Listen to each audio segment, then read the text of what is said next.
nakaset yung arraignment niya sa December 14, pero magpa-file kami ng papasuspend muna namin kasi hindi natapos yung preliminary investigation eh. Nag-file kami nag-decision yung fiscal December 1. Na-issuehan ng warrant ng December 5. Pero yung resolution niya natanggap namin ng December 10. So hindi pa namin alam. And within the period to file action, nag-MR kami siguro 2 days after that. Ang kapal-kapal nung final namin na MR eh.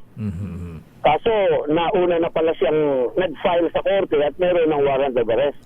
So that again is a violation of due process. We will question that. Gusto lang namin matapos yung proseso ng preliminary investigation.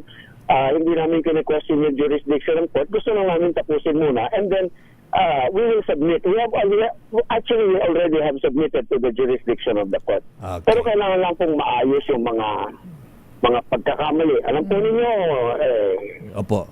Sige. under normal circumstances, yung ordinaryong accused, ang tagal-tagal bago ma-resolve eh.